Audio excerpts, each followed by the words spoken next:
Assalamualaikum warahmatullahi wabarakatuh. Halo semuanya. Perkenalkan, nama gue Nugra Kusriandi dari KM 19D. Nah, pada video kali ini gue akan ngejelasin tentang mute group teori.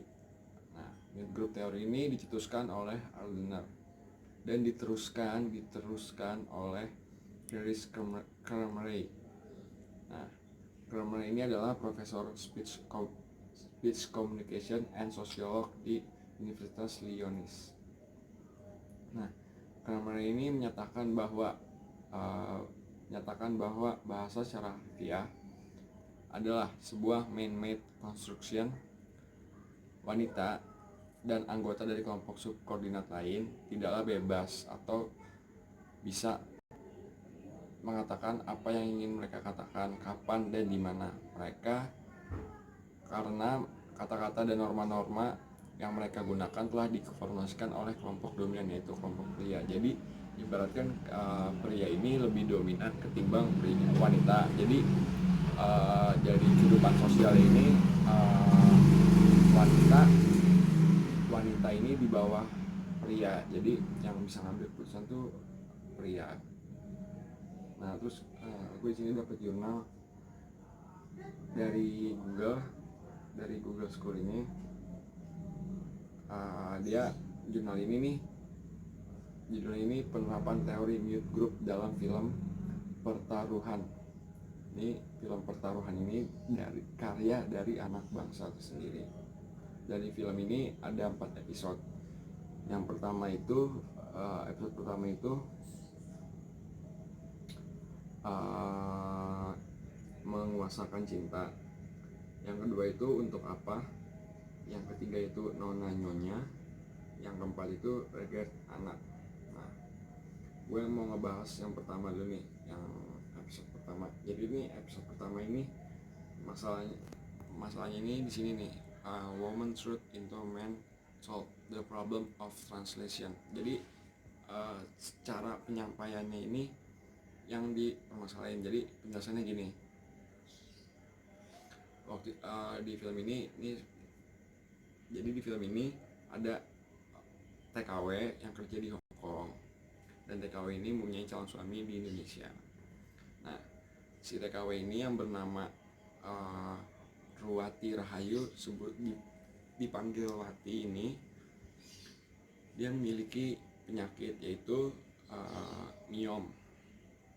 Nah, dia ini mau ngelakuin operasi lewat vaginanya, sedangkan dia masih perawan, ya kan. Nah, terus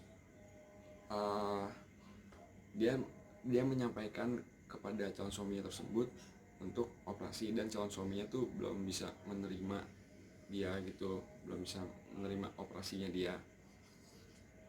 Nah, terus si Wati ini harus berulang kali untuk menjelaskan kepada suaminya tersebut bagaimana prosedur operasi yang harus lewat vaginanya.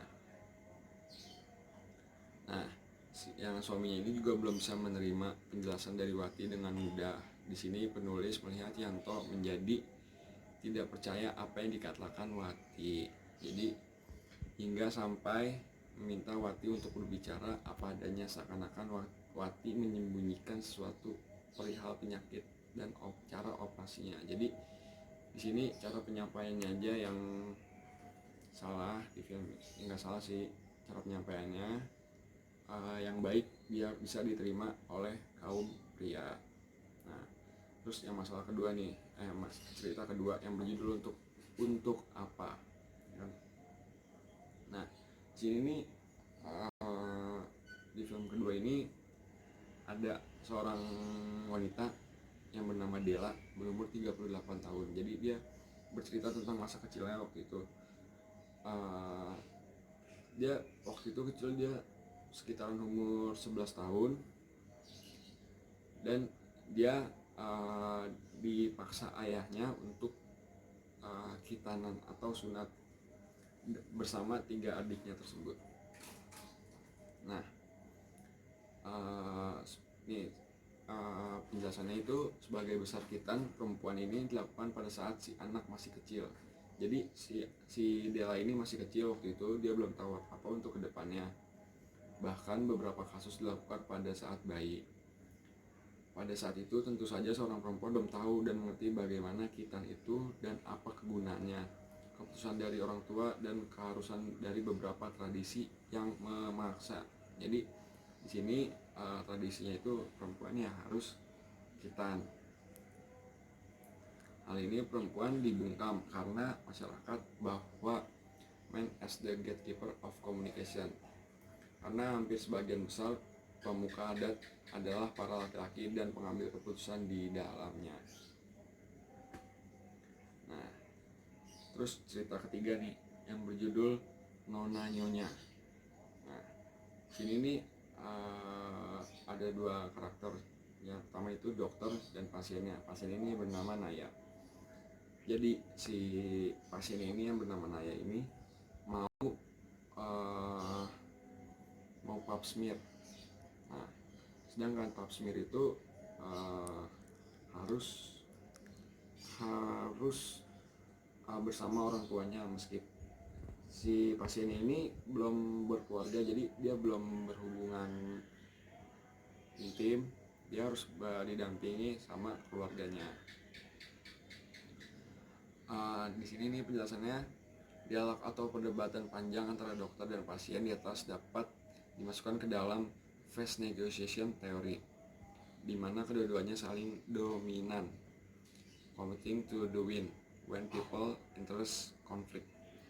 Jadi phase negotiation ini sendiri jadi karena perbedaan budaya antara dokter yang sudah cukup tua dan berpikiran kolot yang menganggap periksa pap smear sebagai umur berapapun harus didampingi orang tua, sedangkan bagi pasiennya atau Naya, perempuan berumur 26 tahun ini berpikir bahwa ketika perempuan sudah mandiri, dia tidak perlu pendampingan orang tua untuk melakukan pemeriksaan pap smear. Di sini dibungkam dalam mencari informasi kesehatan bagi diri sendirinya hanya karena norma budayanya. Jadi sini dia mau kesehatan gitu dibatasi dengan norma-norma budayanya. Ya udah. Terus cerita keempat nih. Cerita keempat itu ada regret anak. Nah, jadi itu cerita ini yang bernama, tokohnya itu yang bernama Samira. Dulu saya pernah punya hubungan sama Kiwir. Jadi ini dia kayak dia bisa dibilang ini dia kayak PSK lah. Nah, dia di sini bisa dibilang PSK si anak Samira ini. Nah, penjelasannya itu dalam sexual harassment training from to label experience dijelaskan bahwa wanita telah menjadi objek tetap pelecehan seksual. Ini terjadi karena wanita tidak memiliki kekuasaan atau power yang memiliki power yang besar dalam masyarakat, sehingga sering dilecehkan dan direndahkan. Jadi si wanita ini tidak memiliki power untuk berdebatnya. Oke, mungkin sekian aja dari saya. Kurang lebihnya mohon maaf. Wassalamualaikum warahmatullahi wabarakatuh.